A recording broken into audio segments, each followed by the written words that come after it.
The galaxy, the stars appeared lifeless and cold. On the bridge of the ship named Star's Grace, Captain Vexa stood with her 6 arms folded behind her back. On her purple skin were deep markings that symbolized the elder lineage of her kind. For 3 centuries she had been charting dead systems, and from this yellow star she expected nothing different. The ship advanced through space with the faint hum of hegemony technology. Behind her, the crew were occupied at their stations. Dr. Keithmore leaned over his science console, his black eyes fixed upon the readings. His species, the Grecians, valued knowledge above all else. At the communications station, Zarlin manipulated the controls with her blue tendrils. She was an Aquari woman who had joined this mission only to study the evolution of languages in space. So far from the center of the galaxy, the stars looked as if someone had scattered dust across the void. Most species lived nearer the core, where energy was abundant and worlds were warmer. Out here, the existence of life seemed almost impossible. Suddenly, the ship's computer gave a faint sound. Navigation Officer Quintar lifted his gaze from his station. Surprise spread across his insectoid features as he said, "Captain, the sensors are showing something unusual around the 3rd planet." Captain Vexa turned her large eyes towards him, while her smaller eyes remained fixed upon the screen. "By unusual, what do you mean?" Dr. Keithmore's hands moved swiftly over the controls. His voice carried the excitement that every scientist feels upon a new discovery. "There are artificial structures in orbit. It is a sign of technology, but that cannot be possible." Zarlin's tendrils suddenly froze. Her voice carried the musical cadence of her aquatic homeland. "I am receiving electromagnetic signals. They seem to be communicative messages." Captain Vexa felt an emotion she perhaps had scarcely experienced in centuries of exploration: wonder. The captain walked closer to the science station, her main eyes narrowing as she studied the readings herself. The numbers were undeniable. This small blue and green world carried the unmistakable signs of life. "Run a full scan," she commanded firmly. "I want everything: data on the planet, its atmosphere, and whoever built those structures." The Star's Grace glided deeper into the system, its sensors peeling back layer after layer of mystery. With each kilometer closer, the findings grew more astonishing. This planet wasn't barren, it overflowed with life. Not just primitive organisms, but intelligent beings who had forged cities, machines, and even split the atom. Their signals filled the surrounding space with chatter. Streams of electromagnetic noise, radio transmissions, voices, and patterns of communication. Dr. Keithmore's black eyes widened with wonder. "Captain, this is impossible.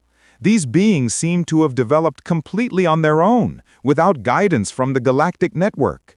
Every known civilization has always been shaped by elder species, yet these, humans, evolved in isolation." Zarlin's tendrils twitched as she decoded the signals, her aquamarine skin reflecting the glow of her console. "Captain, I am detecting not just one system of communication, but thousands. They speak in countless languages, all at once." Vexusa's brow ridges deepened with unease. Thousands of languages. That meant countless divisions. How could such a fractured people build together, advance together? How could they possibly survive without unity? The ship slipped behind a giant planet, hiding in its shadow while continuing to observe. Data streamed in faster than ever, painting a picture both remarkable and troubling. The planet's inhabitants called themselves humans, their world Earth. They were divided into hundreds of nations, each competing, often warring against the others. Borders carved their lands apart. Walls separated them, and even neighbors spoke different tongues. And yet, somehow, against all logic, they had reached for the stars. On the main screen, Dr. Keithmore projected images of Earth's sprawling cities. The crew stared in disbelief. Unlike the carefully ordered cities of the hegemony, human settlements were chaotic. Buildings of every size and shape clustered together without symmetry or planning. People moved through the streets with no apparent pattern, driven by choices no algorithm could predict. How do they function like this? Quintar clicked in disbelief, his compound eyes studying the images. Zarlin added softly, almost in awe, and yet they create stories, music, and art that have no practical purpose. They keep small animals in their homes, not for food or labor, but companionship. Captain Vexusa, who had seen countless civilizations in her long career, realized she was staring at something unlike anything she had ever encountered. "Send word to Central Command," she ordered at last. Her voice carried a gravity that silenced the entire bridge. "Tell them we found something that changes everything, and prepare the first contact protocols." Dr. Keithmore hesitated. "Captain, the regulations called for years of observation before." "The protocols," Vexusa interrupted, her ridges darkening, "were written for ordinary discoveries. This is anything but ordinary." Zarlin quickly composed a mathematical signal, simple, universal. She transmitted it toward Earth, and then they waited. Hours later, a reply arrived. Not just mathematics, but music, images, poetry, greetings in dozens of tongues, and the laughter of children echoing across the void.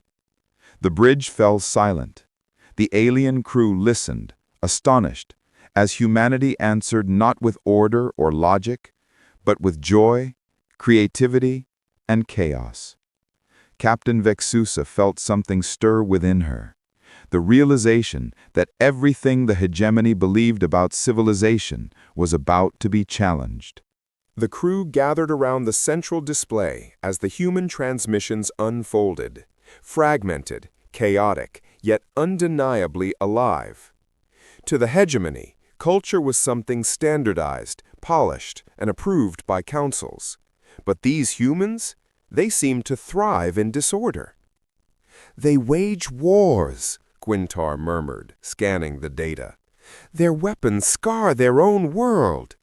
And yet, they also heal, invent, dream. How can one species carry such extremes?" Dr. Keithmore leaned forward, fascination glowing in his black eyes. "They have discovered energy sources we considered too unstable to use. Nuclear fission, fusion experiments. They dance at the edge of destruction, yet somehow survive." Zarlin's tendrils curled tightly, a gesture of unease. "Their communications reveal division, yes, but also resilience. They argue, they disagree, they even fight. Still, they rebuild, again and again." On the screen, images flashed, towering skyscrapers, deserts with machines drilling deep, rockets piercing the atmosphere, children in classrooms laughing, and soldiers marching into battle. Every frame contradicted the last. It was not harmony, it was contradiction, woven into the very essence of their existence. Captain Vexusa's voice was low, steady. "They are not like us, not like any we have known. Perhaps that is their strength." For the first time in centuries, the crew of the Star's Grace felt something rare: uncertainty.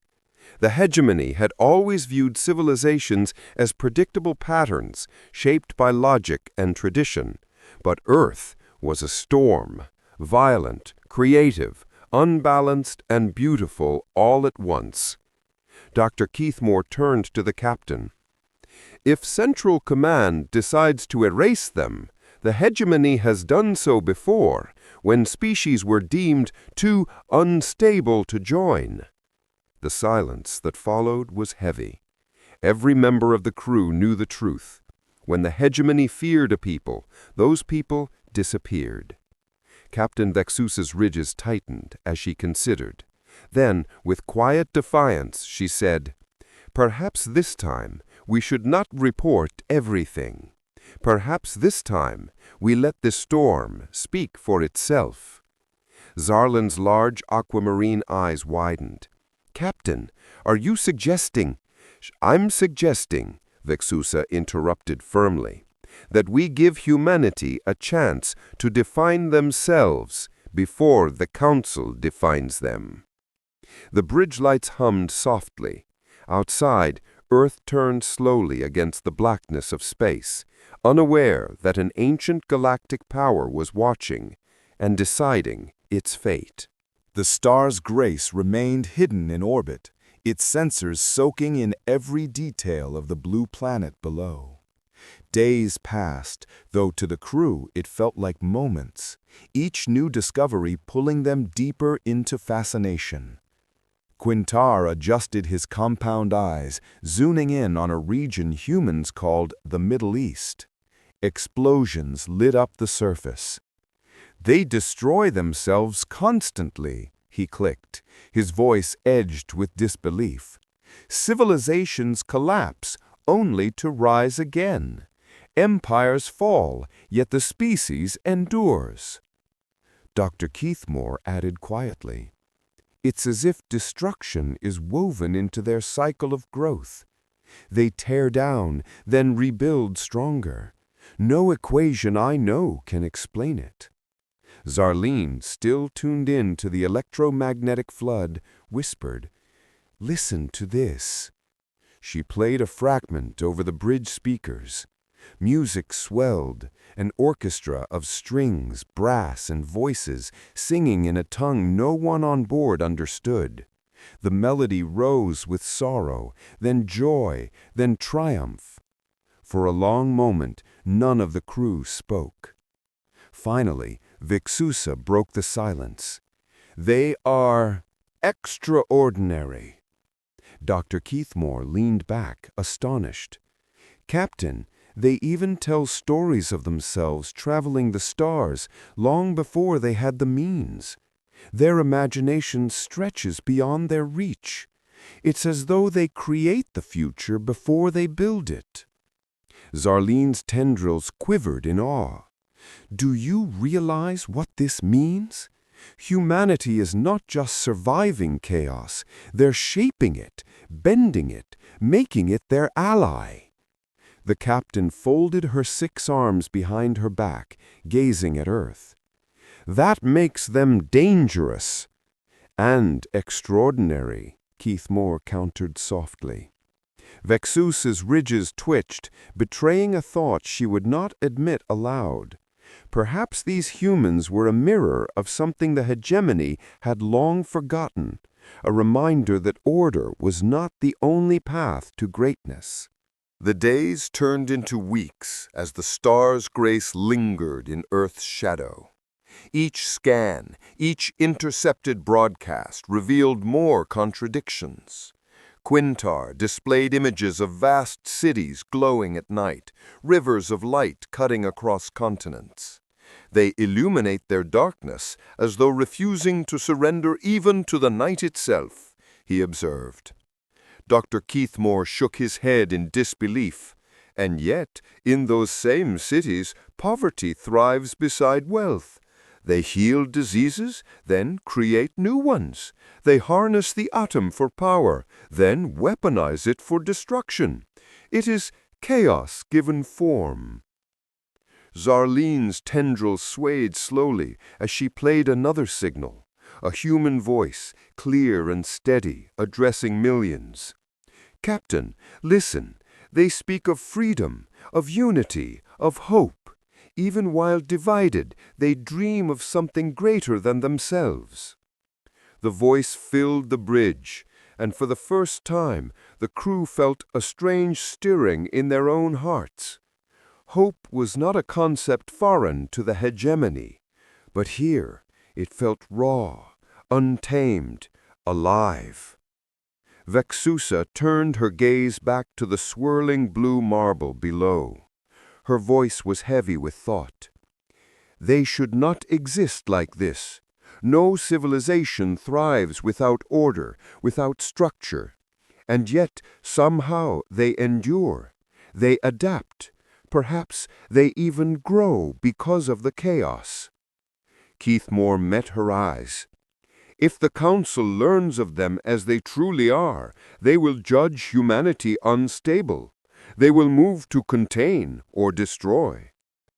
A silence fell over the bridge. Everyone knew what containment meant. Vexusa finally spoke, her tone carrying a weight that silenced every doubt. Then we must protect what we found here, not as scientists, not as servants of the hegemony, but as witnesses to something the galaxy has never seen before. The stars shimmered beyond the viewport, but all eyes remained fixed on the small planet, fragile, flawed, and burning with a light unlike any other. The star's grace moved quietly into a higher orbit, its silhouette invisible against the void. The crew worked in hushed focus, as though afraid the humans below might somehow sense their presence. Quintar's compound eyes scanned a fresh set of readings. "Captain, their technology is primitive compared to ours, yet advancing with alarming speed. Within a single century, they leapt from steam engines to nuclear power, from wooden aircraft to spaceflight." Dr. Keithmore's voice carried both awe and unease. It took most civilizations thousands of years to achieve the same. Humanity moves forward like wildfire, unpredictable, uncontrollable. Zarlene turned from her console, her aquamarine gaze shimmering with something close to wonder. "Captain, I'm decoding another transmission. It is not war nor command. It is a message carried upward, beyond their skies." A hush fell over the bridge as the sound filled the air. A human voice, carried by fragile technology, echoed across the stars. "We choose to go to the moon, not because it is easy, but because it is hard." The crew stared at one another. For the hegemony, difficulty was something to be avoided, obstacles smoothed away by careful planning. But here was a species that sought out challenge, deliberately, defiantly. Vexusa's ridges twitched. They aim for the impossible, knowing it could break them, and they call it progress. Keithmore whispered, "Captain, perhaps that is why they survive their own chaos. They don't fear struggle, they embrace it." For a long moment, Vexusa said nothing. Her 6 arms remained folded, her gaze locked on the glowing world below. Finally, she spoke. "Perhaps the hegemony was wrong. Perhaps order is not the only path to survival. These humans, they may be dangerous, but they may also be necessary." The words hung heavy in the air. On the silent bridge of the star's grace, every officer understood the galaxy would never be the same again. The days stretched on, and the star's grace became a silent guardian above Earth. Every transmission, every pulse of energy, every flicker of light told a story. And the more they learned, the deeper the paradox grew. Quintar clicked his mandibles thoughtfully. "Captain, their conflicts never cease. Even as they send machines into space, they fight wars on their own soil. They are brilliant and self-destructive." Dr. Keithmore's dark eyes glimmered with fascination. "That is the enigma of humanity. They invent cures while creating poisons. They seek peace while perfecting war. Yet somehow these contradictions do not erase them. They define them. Zarlin, her tendrils swaying gently, added, "And their art, Captain. It spreads through their signals like wildfire. Paintings, stories, melodies, none of it built for survival, and yet it fuels their will to endure." The bridge fell into a long silence as a human song drifted through the calms, haunting, imperfect, beautiful. The crew listened, each in their own way, shaken by the rawness of it. Finally, Captain Vexusa spoke, her voice low and steady. "They are unlike any we have encountered. Their strength lies not in order, but in defiance, not in unity, but in diversity. They should not exist, and yet here they are."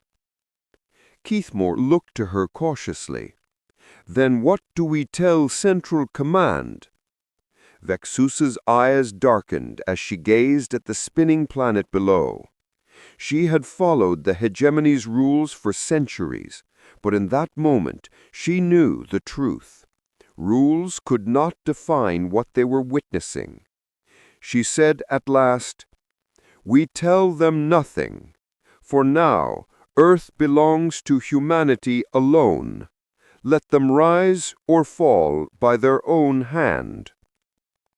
A hush filled the bridge. No one challenged the order. The decision had been made. Beyond the viewport, Earth continued to turn, fragile, chaotic, alive. A storm of contradictions, a spark of something greater than the galaxy had ever seen.